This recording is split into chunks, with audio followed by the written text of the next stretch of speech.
We are back covering episode 8 of Widow's Bay, where we finally get to meet the boogeyman. This episode has our main characters having to face their baggage head on. And what comes with that is some truths, some tasing, setting a man on fire, and a new horror final girl. Let's break down this incredible episode, full spoilers ahead. Again, this episode was all about our characters having to face their baggage, so let's talk about Wick first. After sharing his story with Tom about Mark Doyle, he decides it's time to tell his high school sweetheart, Jerry, the truth about what happened to her brother. But once her husband comes in the room, Wick decides that it isn't the right time. I'm so curious to know how important this will be to the final 2 episodes because I'm getting a feeling that Jerry may be more important to the overall story. I say that because she works at the museum, she knows all the town history, which speaking of the museum, she does work in the place where the chamber is underneath her, so again, I think we should be keeping an eye out for Jerry moving forward. Same thing applies to Tom because he's been keeping a secret from his son Evan about what happened to his mom, but now he's forced to tell him the truth. He tells Evan that she suffered from her plans via stroke and he put her in a mental asylum where she died of a brain aneurysm 2 years later. Tom lets Evan know that his mom Lauren didn't want Evan to ever see her in that condition, so that's why he kept the truth from him. We ultimately see them making up as Tom has gotten him tickets to see the Red Sox, which means that he can finally leave the island for the first time in his life. Now, I do believe, and I want to believe Tom, but there's something that tells me there's more to the story. I'm just so curious about the relationship. Why did they get married after 4 months of dating? She was also pregnant with another man's child, and I'm curious if the dad's going to be important. But also, why did it take her 2 years to die after trying to leave the island? Remember earlier in the season, we got 2 different examples of when people tried to leave the island. One of them left, they died like a day later. One of them left and they died a month later. So again,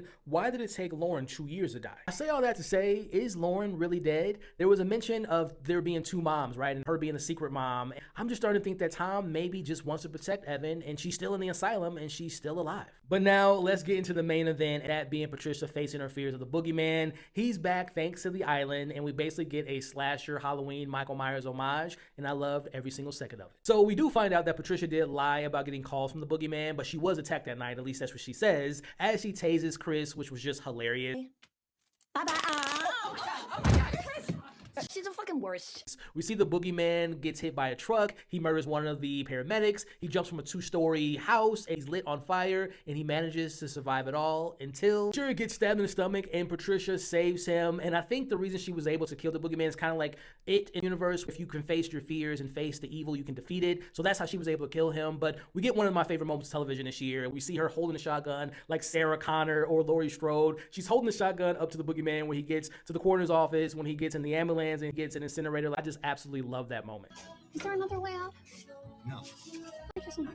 As our girl Patricia has become an iconic final girl, again, that whole scene was perfect. As we round out the episode, we learned that there's a storm of the century coming, which makes me wonder if this will be similar to what happened in 1786 where people ate each other, and I wonder if history is going to repeat itself. We also learned that Bashir's wife is pregnant and Patricia wants them to leave immediately because we know the superstition, if a baby's born on an island, they can't leave. In the episode with Wick at Tom's house, he tells him that the curse isn't over, which means that Richard Warren's bloodline lives on. I have a full breakdown diving deeper to the episode that you all can find in the link in my bio, and I'll be making another video which is going to give my predictions and theories of who I think the descendant of Richard Warren is, so keep an eye out for that. But overall, 1978 Halloween is my favorite horror film of all time, so you can understand why this is my personal favorite episode of the season so far, and that's thanks to my favorite character of the show being the spotlight, that being Patricia overcoming her fears. I love this episode top to bottom, my favorite of the season so far. But I want to know what you all thought of the episode. What was your favorite moments? What did you think of the boogeyman's return? What thoughts, what theories, what predictions you all have? Let me know in the comments below. Again, I will be sharing a video pretty soon about my predictions of The Descendant. Also have a much more deeper breakdown of this episode, so check that out. But again, let me know your thoughts in the comments, and for more discussions about this amazing show, Widow's Bay, consider subscribing and following for more.